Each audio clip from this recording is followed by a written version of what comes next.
Estimating and costing के 4th unit में आपको पढ़ना है किसी भी सिविल इंजीनियरिंग प्रोजेक्ट का एस्टिमेट कैसे निकाला जाए, उसका प्रोसीजर क्या होगा। एग्जामिनेशन पॉइंट ऑफ व्यू के लिए और करियर पॉइंट ऑफ व्यू के लिए ये बहुत इंपॉर्टेंट यूनिट है, ठीक है। और एग्जामिनेशन में 50 से 60% क्वेश्चन इसी यूनिट से रहेगा, इसलिए इसको पहले पढ़ाना ज़्यादा ज़रूरी है। और थ्योरेटिकल वाला जो 2nd यूनिट 3rd यूनिट है वो भी चलता रहेगा बीच में, लेकिन ये थोड़ा लंबा यूनिट है, इसमें टाइम भी ज़्यादा लगेगा, इसलिए इसको पढ़ाना ज़्यादा इंपॉर्टेंट है पहले, ठीक है। जैसे कि आपको एग्जामिनेशन में आप प्रीवियस ईयर का एग्जामिनेशन निकाल के देखें तो क्वेश्चन निकाल के देखें तो उसमें एक ड्राइंग बना रहेगा, उसका स्पेसिफिकेशन रहेगा, क्रॉस सेक्शनल व्यू रहेगा, हर एक जितना आइटम इन्वॉल्व है उसका डिटेल ड्राइंग रहेगा, डायमेंशन रहेगा, और क्वेश्चन दिया रहेगा उसी पे बेस्ड 4-5 क्वेश्चन, 3-4 क्वेश्चन। जैसे question number 1, prepare the estimate of earthwork for the above drawing. ऊपर वाले ड्राइंग के लिए आप अर्थवर्क का एस्टिमेट निकालें। Prepare PCC work, prepare the detail estimate of PCC work, ठीक है, उसी ड्राइंग का पीसीसी वर्क निकालने बोलेगा।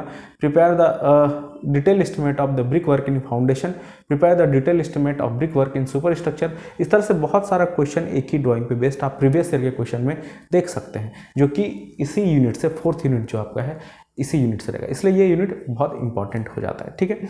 तो सिविल इंजीनियरिंग प्रोजेक्ट में बहुत सारा प्रोजेक्ट इन्वॉल्व रहता है, जैसे बिल्डिंग कंस्ट्रक्शन अपने आप में एक प्रोजेक्ट है, road construction, canal construction, septic tank construction, soak pit, इस सब तरह का बहुत तरह का प्रोजेक्ट हो सकता है सिविल इंजीनियरिंग के अंतर्गत, ठीक है। तो सबसे कॉम्प्लिकेटेड जो एस्टिमेट बनाने में सबसे ज़्यादा दिमाग लगता है वो बिल्डिंग का एस्टिमेट ही होता है, ठीक है। बाकी रोड कंस्ट्रक्शन या कैनाल कंस्ट्रक्शन का आप एस्टिमेट पे आप नोटिस करें तो 4-5 आइटम में रोड कंस्ट्रक्शन बन जाता है। अर्थवर्क करना है, मिट्टी भराई का कार्य या मिट्टी कटाई का कार्य, उसके ऊपर मेटल बिछाना है, रोड़ा बिछाना है, और उसके ऊपर वेयरिंग कोट, सरफेस कोट, इस तरह से बिछा के 4-5 आइटम में रोड कंस्ट्रक्शन खत्म, ठीक है। जैसे कि कैनाल ही आपको बनाना है, नहर बनाना है, तो मिट्टी खुदाई का कार्य, ठीक है, सिर्फ मिट्टी खोदना है उसमें। अगर लाइनिंग कैनाल है तो उसमें पीसीसी वर्क भी करना है, अगर अनलाइंड कैनाल है तो पीसीसी वर्क भी नहीं करना है। तो एवरेज एरिया इंटू लेंथ करिए, क्वांटिटी निकल जाएगा। एस्टिमेट निकालना यहाँ पे मतलब अभी क्या, किसी भी आइटम का प्रोजेक्ट में जितना आइटम इन्वॉल्व है, अर्थवर्क एक अलग आइटम है, उसका रेट भी अलग होगा, पीसीसी वर्क एक अलग आइटम है, उसका भी रेट अलग होगा। जितना आइटम इन्वॉल्व है उस प्रोजेक्ट में सबका एग्जैक्ट क्वांटिटी निकालना ही आपको यहाँ पे प्रोसीजर सीखना है, ठीक है। तो एग्जैक्ट क्वांटिटी निकालेंगे तो जैसे कि एवरेज एरिया इंटू लेंथ करते, कैनाल का हम लोग बात करें, average cross section area into length, ये क्वांटिटी निकल जाएगा। इतना आप मिट्टी खुदाई का कार्य किए हैं कैनाल में, ठीक है। लेकिन जैसे कि आप रोड कंस्ट्रक्शन में भी देखें, उसमें भी एवरेज विड्थ इंटू लेंथ करेंगे तो उसमें भी सिर्फ लंबा रहता है और चौड़ा रोड रहता है, कुछ थिकनेस रहता है। तो एवरेज विड्थ इंटू लेंथ और थिकनेस अगर सेम है, इस तीनों को अगर मल्टीप्लाई करें तो क्वांटिटी निकल जाएगा, ठीक है। लेकिन बिल्डिंग कंस्ट्रक्शन में जब आप आते हैं तो बिल्डिंग कंस्ट्रक्शन में बहुत कॉम्प्लिकेशन इन्वॉल्व होता है। जैसे कि आप सुपर स्ट्रक्चर का ही वाल को देखें, ठीक है। जैसे कि आप फॉर द एग्जाम्पल एक दीवार है, इस तरह से दीवार है, एक दीवार हम ले रहे हैं, इस तरह का चारों साइड दीवार हो सकता है, 4 दीवार से मिला हुआ कोई घर, एक दीवार है, ये ब्रिक वर्क है, इसका क्वांटिटी निकालना है। सपोज करिए मेन गेट है इसका और यहाँ पे विंडो लगा है, तो कितना ब्रिक वर्क लगा है। सपोज करिए इसका हाइट है 2.5 मीटर, इसका विड्थ है 3 मीटर, ठीक है, और थिकनेस है 0.2 मीटर, ठीक, 200 mm का थिकनेस है वॉल का। अब जैसे ब्रिक वर्क है, कितना ब्रिक वर्क, कितना मीटर क्यूब ब्रिक वर्क लगा, ये निकालना है। तो हम लोग क्या करेंगे, length into height into thickness से गुना करें तो ब्रिक वर्क निकल गया। लेकिन आपको ड्राइंग और स्पेसिफिकेशन में देखना पड़ेगा कि कहाँ पे इस दीवार में डोर दिया गया है, कहाँ पे विंडो दिया गया है। जैसे यहाँ पे डोर दिया गया होगा तो यहाँ पे तो ब्रिक नहीं होगा, तो उस डोर के वजह से जो ब्रिक वर्क नहीं हुआ है उसका आइटम को डिडक्ट करना पड़ेगा। उसी आइटम में, ब्रिक वर्क वाले आइटम में इस डिडक्शन को भी इंक्लूड करना पड़ेगा। डोर के वजह से डिडक्शन, इस विंडो के वजह से डिडक्शन, जहाँ पे विंडो है वहाँ पे ब्रिक वर्क नहीं होगा, जहाँ पे वेंटिलेशन है वहाँ पे ब्रिक वर्क नहीं होगा। सपोज करिए इस डोर के ऊपर लिंटल गया है, इस तरह से लिंटल एक आरसीसी मेंबर है और ब्रिक वर्क यहाँ पे लगा है, तो जहाँ पे आरसीसी लगा है वहाँ पे भी ब्रिक नहीं होगा। छज्जा के लिए यहाँ पे लिंटल दिए, चाहे बैंड लिंटल दिए, तो पूरे में ब्रिक वर्क नहीं होगा। तो इस तरह का बहुत सारे बारीकी को ध्यान में रखते हुए डिटेल एस्टिमेट निकालते हैं। रफ एस्टिमेट नहीं है कि अंदाजा लगा के निकाल दिए, हर एक आइटम का डिटेल स्पेसिफिकेशन को ध्यान में रखते हुए और उसका डिटेल ड्राइंग को ध्यान में रखते हुए हम लोग उसका क्वांटिटी निकालते हैं और उस ड्राइंग में कहाँ कहाँ डिडक्शन होना चाहिए, इस चीज़ को भी कंसीडर करते हुए हम लोग उसका क्वांटिटी निकालते हैं। एस्टिमेट निकालना मतलब अभी क्वांटिटी को उसके यूनिट रेट से मल्टीप्लाई करते हैं तो क्या निकलता है, अमाउंट निकलता है। अभी हमको क्या सीखना है, क्वांटिटी निकालना सीखना है। तो क्वांटिटी निकालने के लिए एक पर्टिकुलर इसका टेबल हम लोग बनाते हैं। टेबल में सबसे पहला नंबर पे आता है सीरियल नंबर, उसके बाद डिस्क्रिप्शन कि किस तरह का वर्क है, उसके बाद नंबर, लेंथ, विड्थ, हाइट या डेप्थ, उसके बाद क्वांटिटी, रिमार्क्स।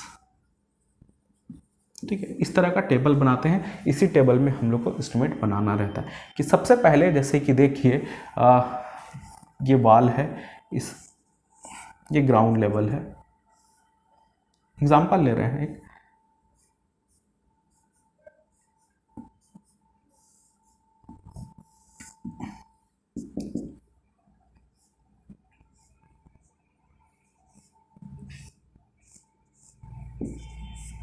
ये प्लिंथ लेवल है, ये ग्राउंड लेवल है।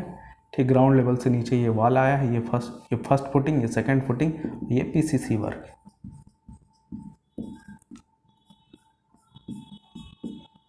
ठीक है, इस तरह से अब वहाँ पे हमको एस्टिमेट बनाना है। जैसे इसका सबसे पहले ये कार्य करने के लिए गड्ढा खोदना पड़ा होगा, इतना चौड़ा गड्ढा इस हाइट तक का, सपोज करिए 1.5 मीटर हाइट है, 0.9 मीटर इसका विड्थ है।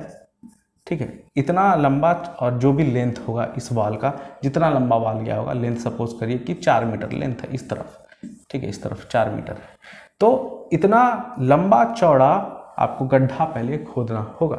तो पहला आइटम क्या हो जाता है, अर्थवर्क, शॉर्ट में इस तरह से EW लिखते हैं, अर्थवर्क इन एक्सकेवेशन। मिट्टी का कार्य है, मिट्टी का कार्य अब 2 जगह होता है, एक्सकेवेशन में, खुदाई में भी और भराई में भी। अर्थवर्क किस तरह के कार्य में आप किए हैं, मिट्टी का कार्य तो किए हैं, एक्सकेवेशन में किए हैं कि फिलिंग में किए हैं, मिट्टी खुदाई में किए हैं या भरने में, दोनों का मार्केट में रेट अलग है। पर मीटर क्यूब खुदाई का रेट अलग होगा और भराई का रेट अलग होगा। खुदने में आपको हो सकता है JCB लगे, मैन पावर लगे, इसको कुछ दूरी पे, ऐसा नहीं कि मिट्टी खोद के साइड बगल में गिरा दी, कुछ दूरी पे आपको लीड एंड लिफ्ट होगा, कुछ दूरी पे आपको फेंकना पड़ेगा। उस फेंकने का रेट, मिट्टी खोदने का रेट सब इंक्लूड होगा। पर मीटर क्यूब कोई भी कॉन्ट्रैक्टर कितना आपको चार्ज करेगा, वो होता है उसका यूनिट रेट। ठीक है, मिट्टी खुदाई का रेट अलग होता है। मिट्टी जैसे भरना है तो कहीं से खरीद के लाएगा, पर मीटर क्यूब ट्रांसपोर्टेशन कॉस्ट उसमें जोड़ेगा, उसके बाद यहाँ पे भरेगा, उसके बाद रोलर चलाएगा, कॉम्पैक्ट करेगा, तो बहुत सारा आइटम उसमें भी इन्वॉल्व हुआ, बहुत सारा काम उसमें इन्वॉल्व हुआ। तो भराई का खर्च होगा वो अलग होगा, पर मीटर क्यूब, खुदाई का खर्च अलग है, इसलिए इसका आइटम ही अलग हो जाता है। मिट्टी वर्क तो कर रहे हैं, इसलिए डिस्क्रिप्शन में डिटेल लिखना पड़ेगा, एक्सकेवेशन में या फिलिंग में। अर्थ वर्क इन एक्सकेवेशन, ठीक है, इन फाउंडेशन, और भी जो डिटेल अगर भर रहे हैं, JCB से एक्सकेवेशन कर रहे हैं, मैन पावर से कर रहे हैं, इस तरह का कुछ लैंग्वेज है तो लैंग्वेज पूरा कंप्लीट इसमें डिस्क्रिप्शन में लिखना है। ठीक है, अब देखिए इस तरह का वाल, जैसे कि 4 वाल है, 1 2 3 4 वाल है, तो नंबर में आप कुछ भी दे सकते हैं, 4 दे सकते हैं। हर एक वाल का लेंथ जैसे कि कितना है, 4 मीटर है, तो लेंथ में 4 मीटर, विड्थ कितना गड्ढा खोदे हैं 0.9 मीटर, हाइट कितना है 1.5 मीटर। इसको चारों को मल्टीप्लाई करिए, यहाँ पे क्वांटिटी निकलेगा। ठीक, इस तरह से हम लोग क्या करते हैं, क्वांटिटी निकालते हैं हर एक आइटम का। अर्थवर्क एक्सकेवेशन पहला क्वांटिटी हो गया। उसके बाद जैसे PCC वर्क है, यहाँ पे PCC की फाउंडेशन में हम लोग PCC कर रहे हैं। PCC का जो चौड़ाई है यहाँ पे दिया हुआ है, सपोज करें 0.2 मीटर। ठीक है, तो PCC दूसरा आइटम हो जाएगा। PCC किस रेशियो का है, 1:2:4 का है, ये डिटेल में लिखना पड़ेगा। ठीक है, PCC वर्क इन फाउंडेशन। ठीक, उसके बाद नंबर ऑफ वॉल्स, कितना वॉल के नीचे PCC गया है, वो 4 5 जो भी हो। उसके बाद लेंथ इसका, जैसे कि ये 4 मीटर है तो यहाँ पे 4 मीटर लिखे, विड्थ 0.9, हाइट 0.2। इस तरह से क्वांटिटी चारों को मल्टीप्लाई करेंगे, क्वांटिटी निकल जाएगा। तो ओवरऑल आप समझिए कि एस्टिमेटिंग एंड कॉस्टिंग में हम लोग क्वांटिटी इसी तरह से निकालते हैं। तो ये तो बेसिक था, लेकिन आप प्रोसीजर, इसका मेथड है कैसे निकाला जाए कि कोई भी डिडक्शन छूटे ना, चाहे कोई भी आइटम 2 बार रिपीट ना हो जाए, कहीं पे ऐसा कोई कॉर्नर ना रहे कि 2 बार वो कंसीडर हो गया। जैसे कि ये वाल हमेशा स्ट्रेट तो नहीं रहेगा, कहीं जाके मुड़ेगा भी इस तरह से, इसके बीच में भी हो सकता है कोई वाल आए, ठीक है। तो इस तरह का कॉम्प्लिकेशन जब भी आएगा तो हर एक कॉम्प्लिकेशन से डील करते हुए कोई अच्छा और इफेक्टिव एक मेथोडोलॉजी होना चाहिए, मेथड होना चाहिए बनाने का, एस्टिमेट बनाने का। तो कौन कौन सा मेथड है? 2 मेथड है बेसिक, जिससे कि हम लोग एस्टिमेटिंग कॉस्टिंग करते हैं बिल्डिंग का। 2 मेथड कौन कौन सा है? पहला मेथड है long wall short wall method, और दूसरा मेथड है centre line method, centre line method. अब long wall short wall method क्या है, सेंटर लाइन मेथड क्या है, इसको हम लोग समझते हैं। दोनों से सेम ही क्वांटिटी आएगा, ठीक है। Long wall short wall method थोड़ा लेंदी है, थोड़ा ज़्यादा स्पेस भी लेगा, आपको टेबल में भी बहुत दूर तक जाएगा, टाइम टेकिंग भी ज़्यादा होगा। और सेंटर लाइन मेथड बहुत शॉर्ट तरीका है, इफ़ेक्टिव भी है, लेकिन दोनों मेथड से हम लोग कर सकते हैं, इसलिए दोनों मेथड को सीखना है। लेकिन कभी भी आप साइट पे जाएंगे आफ्टर जॉब, आपको जो करना चाहिए बिल्डिंग का एस्टिमेट, वो सेंटर लाइन मेथड से ही करना चाहिए। ये आउटडेटेड हो चुका है, लेकिन अभी भी हिस्ट्री बन चुका है, लेकिन अभी भी यूज़ होता है छोटे स्ट्रक्चर में। लेकिन थोड़ा बड़ा स्ट्रक्चर है, अपार्टमेंट जैसा स्ट्रक्चर है, बहुत सारा रूम इन्वॉल्व है, तब ये थोड़ा इसके साथ डील करना थोड़ा कॉम्प्लिकेशन आ जाता है, ठीक है। लेकिन ये भी रिजल्ट वही देगा, एक्यूरेट ही देगा, और ये भी रिजल्ट एक्यूरेट ही देगा। तो सबसे पहले लॉन्ग वॉल और शॉर्ट वॉल मेथड को समझते हैं।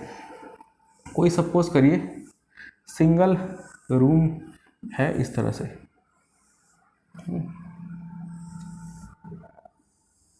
सिंगल रूम है इस तरह से, एक ही रूम है। समझने के लिए बेसिक सा एग्जांपल लिए है। ये 4 मीटर लेंथ है इस डायरेक्शन का, ये 3 मीटर वाई डायरेक्शन का इसका डायमेंशन है, ठीक है। वॉल थिकनेस चारों तरफ 300 mm का है, 0.3 मीटर आप बोल सकते हैं चारों तरफ वॉल थिकनेस, ठीक है। अब इसका ब्रिक वर्क का आपको क्वांटिटी निकालना है, ब्रिक वर्क निकालना है। Height of the brick work जो है, सुपर स्ट्रक्चर का हाइट सपोज करिए 2.9 मीटर दिया हुआ है, हाइट दिया हुआ है, आपको ड्राइंग से आया है, ठीक है। तो ब्रिक वर्क का सिर्फ आपको क्वांटिटी निकालना है। कैसे निकालेंगे? ड्राइंग का हेल्प लेना है सबसे पहले long wall short wall method से। आप एक्स डायरेक्शन का जितना वॉल है इसको लॉन्ग वॉल मान लीजिए, वाई डायरेक्शन का जितना वॉल है इसको शॉर्ट वॉल मान लीजिए, ठीक है। इसके लिए देखिए एक्स डायरेक्शन का वॉल यहाँ से लेके यहाँ तक ये जो वॉल है, ये वॉल, इसको लॉन्ग वॉल, आउटर से लेके ये आउटर तक ये लॉन्ग वॉल हो गया, ठीक है। सिमिलरली ये आउटर से लेके यहाँ का ये आउटर तक ये लॉन्ग वॉल हो जाएगा। इसका लेंथ हम लोग यहाँ से आउटर टू आउटर निकालेंगे। और शॉर्ट वॉल किसको बोलेंगे? शॉर्ट वॉल में लेंथ जो हम लोग निकालेंगे इसका इनर टू इनर, यहाँ से लेके यहाँ तक, यहाँ से लेके यहाँ तक। अब देखिए अगर दोनों का आउटर टू आउटर लेते तो क्या होता है, इसका भी लेंथ हम लोग निकाल लेते इस वाल का, एक्स डायरेक्शन वाला वाल का 4 metre inner to inner plus 0.3 plus 0.3 4.6 हो गया इसका। इस डायरेक्शन का भी अगर यहाँ से यहाँ निकालते तो क्या होता, 3 मीटर प्लस 0.3 प्लस 0.3 3.6। तो ये कॉर्नर जो है 2 बार रिपीट हो जाता, ये कॉर्नर जो है 2 बार रिपीट हो जाता, ये कॉर्नर जो है 2 बार रिपीट हो जाता।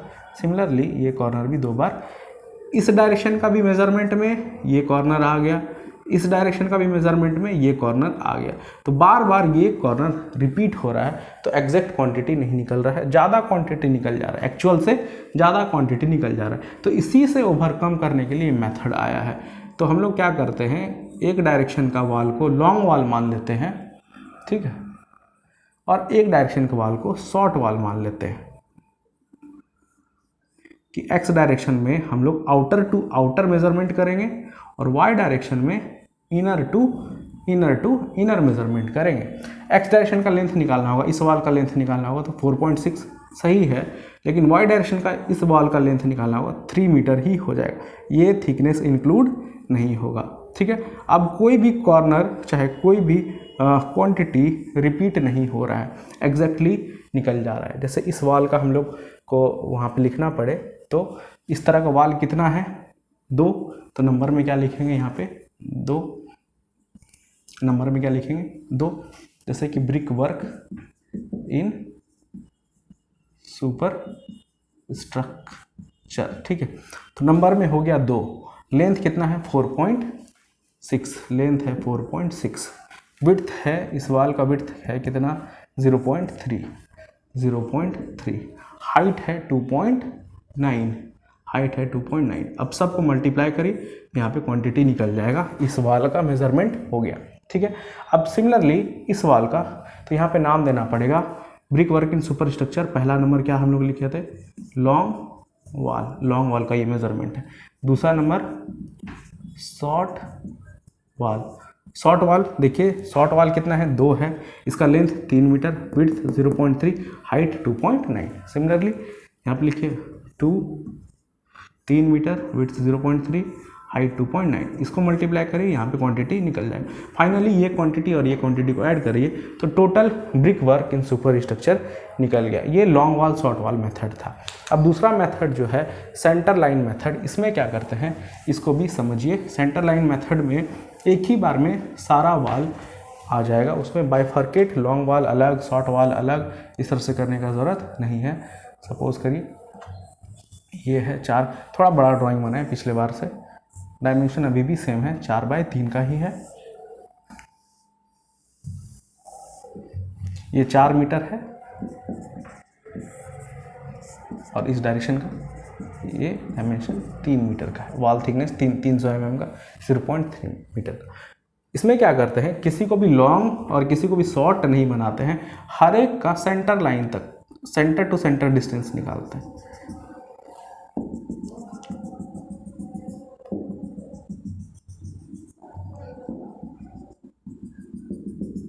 हर एक वाल का पहले सेंटर लाइन खींचे, जैसे ये 300 है तो 150 पे सेंटर लाइन, ये 300 है तो 150 पे सेंटर लाइन। अब इस वाल के लिए भी सेंटर टू सेंटर डिस्टेंस हम लोग मेजरमेंट करेंगे क्वांटिटी निकालने के लिए। और इस वाल के लिए भी दूसरे कलर से बनाते हैं तो ज़्यादा क्लियर होगा। इस वाल के लिए भी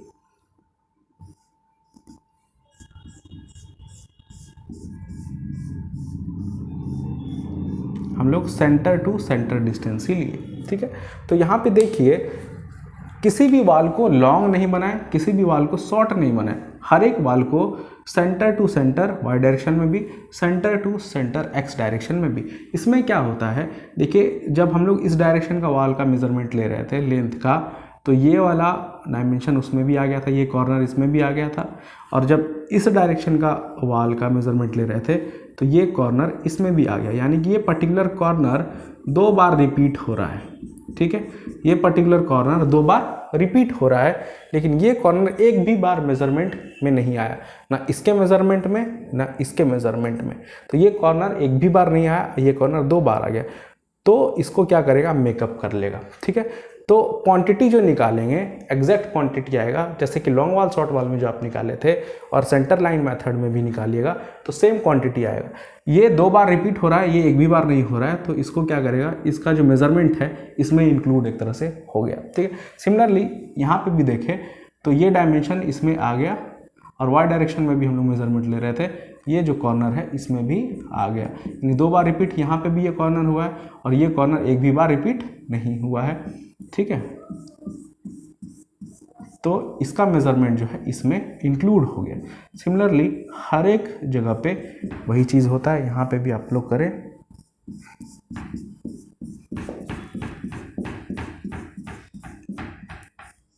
तो ये कॉर्नर यहाँ भी रिपीट हो रहा है, ये कॉर्नर एक भी बार नहीं आया है, ये कॉर्नर यहाँ भी रिपीट हो रहा है, ये कॉर्नर एक भी बार नहीं आया है। तो हर एक जो कॉर्नर छूट रहा है उसका मेजरमेंट इसमें इंक्लूड हो गया है या ओवरलैप हो गया है, ठीक है। अब जैसे देखिए हर एक वाल को एक ही वाल मानते, कोई लॉन्ग वाल शॉर्ट वाल नहीं है। ब्रिक वर्क है तो बस ब्रिक वर्क है, सुपर स्ट्रक्चर में ब्रिक वर्क है तो सुपर स्ट्रक्चर में ब्रिक वर्क ही सिर्फ नाम हो जाएगा, इसमें लॉन्ग वाल और शॉर्ट वाल नहीं लिखेंगे। जैसे कि इसका हम लोग लॉन्ग वाल शॉर्ट वाल नहीं सेंटर लाइन मेथड से बनाते हैं, ठीक है। तो सेंटर लाइन मेथड में नामांकन तो वही रह जाएगा, brick work in super structure, ठीक है। अब सुपर स्ट्रक्चर में ब्रिक वर्क कर रहे हैं, टोटल लेंथ कितना हो जाएगा 4 मीटर प्लस 0.15, टोटल थिकनेस है 300 mm, हम लोग जा रहे हैं सेंटर तक, 0.15 इधर, 0.15 इधर, यानी कि 0.15 और 0.15 मिल के 1 वाल थिकनेस यानी कि 0.3 हम लोग को लेना है। 4 प्लस 0.3 यानी कि 4.3 इस डायरेक्शन का। इस तरह का कितना वाल है, 1 और 2 से मल्टीप्लाई कर दिए, ठीक है। उसके बाद ऐड कर देंगे इस वाल के लेंथ को भी। इस वाल का लेंथ 3 मीटर यहाँ से यहाँ तक था, 0.15 यानी 300 mm है, तो 0.15 0.15 यानी कि 0.3, 3 प्लस 0.3 3.3, और इस तरह का कितना वाल है, 2 गो वाल, 2 इंटू 3.3, तो टोटल वाल लेंथ जो हो जाएगा वो कितना हो जाएगा, 2 इंटू 4.3 प्लस 2 इंटू 3.3, ये टोटल वाल लेंथ आ गया 15.2, टोटल वाल लेंथ 15.2, ठीक है। तो इसमें नंबरिंग हम लोग नहीं करते हैं क्योंकि सब वाल लेंथ इसी में आ गया है। Length completely 15.2, width 0.3, height same है 2.9। अब इसको क्वांटिटी निकालिए और ये दोनों जोड़ के जो क्वांटिटी आप लोग निकाल के देखें दोनों सेम आ जाएगा, ठीक है। चाहे आप लॉन्ग वाल शॉर्ट वाल से करें, चाहे सेंटर लाइन मेथड से करें, दोनों का जो क्वांटिटी है फाइनली वो सेम आ जाएगा। अब इसमें देखिए स्पेस भी ज़्यादा ले लिया था, इसमें स्पेस एक ही लाइन में हो गया, ठीक है, और कम मेहनत भी लगा और इसमें कॉम्प्लिकेशन भी थोड़ा ज़्यादा इन्वॉल्व हुआ, ठीक है। लेकिन फाइनली जो क्वांटिटी निकलेगा दोनों मेथड से वो क्या निकलेगा, सेम निकलेगा, ठीक है। तो ऐसा इसमें तो एक ही टेबल में बना दिए, लेकिन ये अलग मेथड है, ये अलग मेथड है। अब आपको एक बार मेथड डिसाइड कर लिए तो जितना आइटम इन्वॉल्व होगा, इधर वो अर्थ वर्क हो, ब्रिक वर्क हो, पीसीसी वर्क हो, सब उसी मेथड से करना है। अगर लॉन्ग वाल शॉर्ट वाल कर रहे हैं तो लॉन्ग वाल शॉर्ट वाल से भी पूरा करना पड़ेगा। सेंटर लाइन मेथड से करें तो जितना आइटम हो सब सेंटर लाइन मेथड से ही आएगा, ठीक है। सेंटर लाइन मेथड का और क्या फ़ायदा है और लॉन्ग वाल शॉर्ट वाल मेथड का क्या घाटा है, इसको और समझिए। ये तो brick work in super structure था, इसी तरह से ये वाल नीचे जाके फर्स्ट फुटिंग, सेकेंड फुटिंग, उसके बाद पीसीसी, यही वाल के नीचे है सारा वर्क। ये वाल तो ऊपर से आपको सी लेवल से दिख रहा है, ठीक है। इस वाल का नीचे फाउंडेशन अगर देखें, इस वाल का नीचे फाउंडेशन जैसे बनाए थे अभी, इस तरह से फर्स्ट फुटिंग, सेकेंड फुटिंग और नीचे पीसीसी वर्क, इस तरह से। तो हर एक आइटम का क्वांटिटी जैसे निकालना है, लॉन्ग वाल शॉर्ट वाल से आप निकालिएगा तो हर एक आइटम को इंडिविजुअली उसका लेंथ लॉन्ग वाल का शॉर्ट वाल का निकालना पड़ेगा। लेकिन सेंटर लाइन मेथड में क्या होता है, चाहे आइटम पीसीसी का हो, चाहे फर्स्ट फुटिंग का हो, चाहे सेकेंड फुटिंग का हो, सेंटर लाइन तो सबके लिए कॉमन है और इसी वाल के नीचे हर एक आइटम है। इसी वाल के नीचे फर्स्ट फुटिंग भी है, सेकेंड फुटिंग भी है और पीसीसी भी है। तो जैसे कि पीसीसी का लेते हैं, इतना चौड़ा पीसीसी का है तो उसका भी सेंटर तो यही लाइन होगा, उसका भी सेंटर तो यही लाइन होगा। यानी कि सेंटर टू सेंटर डिस्टेंस अगर एक बार आप निकाल लिए सेंटर लाइन मेथड से तो आइटम चाहे कोई भी हो, लेंथ बार बार वही लिखेंगे। पीसीसी निकाल रहे हैं तब भी वही लेंथ, तो चेंजिंग किस में होगा, आइटम के विड्थ में। जैसे यहाँ पे आइटम का विड्थ 0.3 लिए थे, तो जैसे पीसीसी निकाल रहे हैं तो वहाँ पे आइटम का विड्थ 0.9 है, तो विड्थ सिर्फ चेंज करना पड़ेगा, लेंथ बार बार नहीं निकालना पड़ेगा। किसमें, सेंटर लाइन मेथड में। लेकिन लॉन्ग वाल शॉर्ट वाल मेथड में जितना बार आइटम चेंज होगा, हर एक बार आइटम का लॉन्ग वाल का डायमेंशन चेंज होगा, शॉर्ट वाल का डायमेंशन चेंज होगा। क्योंकि अब यहाँ इतना चौड़ा पट्टी रन कर रहा है तो चौड़ा पट्टी का विड्थ भी बढ़ गया, तो इसका जो लॉन्ग वाल का लेंथ है ये भी बढ़ेगा और शॉर्ट वाल का जो लेंथ है वो घटेगा, ठीक है। तो इस चीज़ को हम लोग समझेंगे जब एग्जैक्टली हम लोग क्वेश्चन करेंगे कोई भी लॉन्ग वाल शॉर्ट वाल मेथड से या सेंटर लाइन मेथड से। अभी बेसिक दोनों मेथड के बारे में हम लोग समझे, क्या क्या एडवांटेज और डिसएडवांटेज है दोनों मेथड से। हम लोग प्रोसीजर जब भी करेंगे, एस्टिमेट को बनाएंगे, इसको हम लोग समझे।